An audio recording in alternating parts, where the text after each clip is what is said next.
আজকে আমার কাছে দেখতে পাচ্ছেন একটি 3 পিন মাল্টিপ্লাগ বা কম্বাইন বোর্ড যেটাই বলেন এটা। তো আজকে আমি দেখাবো এই ধরনের কম্বাইন বোর্ডে কিভাবে বাসাবাড়িতে আপনারা নিজেরাই কানেকশন করবেন। কেননা একটি ভুলের কারণে আপনার বাসাবাড়ির জিনিসটি পুড়ে যেতে পারে, নষ্ট হয়ে যেতে পারে, শর্ট সার্কিট হয়ে যেতে পারে।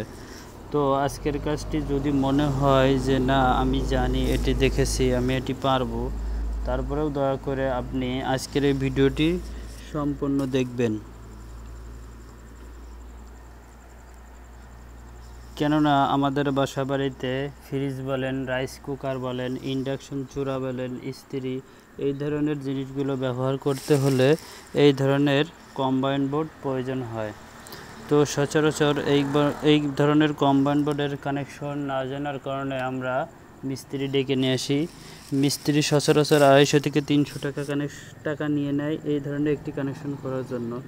তো আমরা খুব সহজভাবেই কানেকশনটা আজকে দেখাবো। তো আপনারা দেখতে পাচ্ছেন যে এইখানে টোটাল যে সিস্টেমটা দেখতেছেন, এই সিস্টেমের লাইনটা দেখতেছেন সুইচের। তো এই সুইচের এই যে এখানে যে পয়েন্টটা দেখতেছেন এটা হচ্ছে গ্রাউন্ড।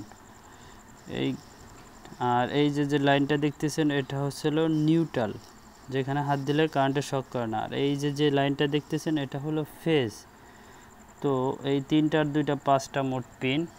তো আমরা যদি সহজভাবে কাজ করতে যাই তো এখানে আমাদেরকে একটা জাম্পার দিতে হবে। তো এই জাম্পারটা হলো এই যে এখানে যে সুইচটা দেখতেছেন, এই সুইচের এখান থেকে আমাদের ফেসে দিতে হবে।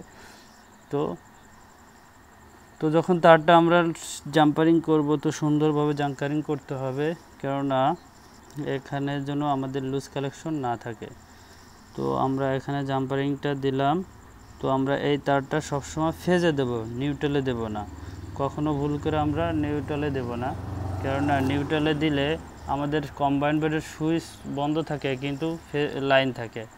শুধু এই একটি ভুলের কারণেই আমাদের ওই সুইচ বন্ধ করলেও টেস্টারে লাইন পায়।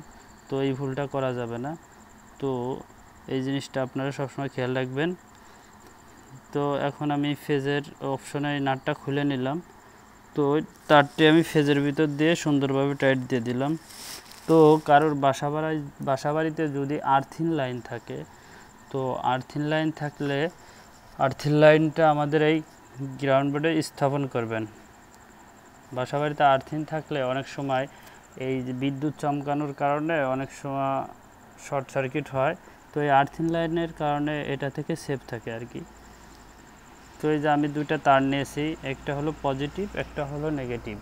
পজিটিভ হলো যেটাতে কারেন্ট থাকবে, সেটা হলো পজিটিভ লাইন। তো এই পজিটিভ লাইনটি আমি সুইচের লাইনে স্থাপন করব। তো সুইচের তারটি আমি খুলে নিচ্ছি, নিয়ে তারটি ঢুকে সুন্দরভাবে টাইট দিয়ে দিলাম।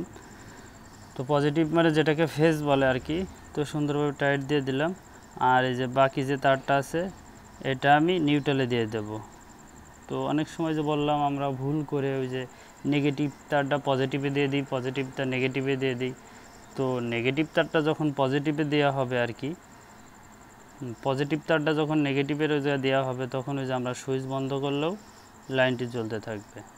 তো আমাদের এই ভুলগুলো থেকে করা যাবে না আর কি। তো যাই হোক, আমি নিউট্রাল তারটা নিউট্রালের জায়গায় সুন্দর মতো স্থাপন করে দিলাম। এখানে দেখেন ছোট্ট একটা কানেকশন।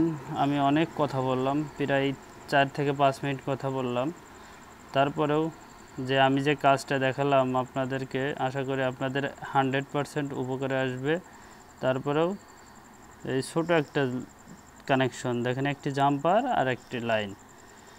তো এই কানেকশনটা দেখে আপনারা অনেকে উপকৃত হবেন। তো যেহেতু কানেকশন দিয়ে আমার শেষ, তো চলুন আমরা লাইন দিয়ে দেখি কানেকশনটি পেয়েছে কিনা।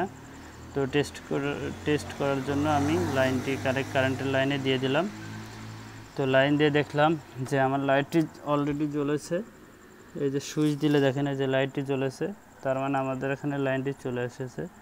তো এই ধরনের কম্বাইন্ড বন্ডগুলো কানেকশন দেওয়া আসলেই সহজ।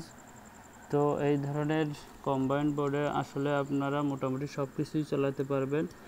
তো আশা করি যে কথাগুলো বললাম, যে কাজগুলো বললাম আপনাদের 100তে 100% উপকারে আসবে।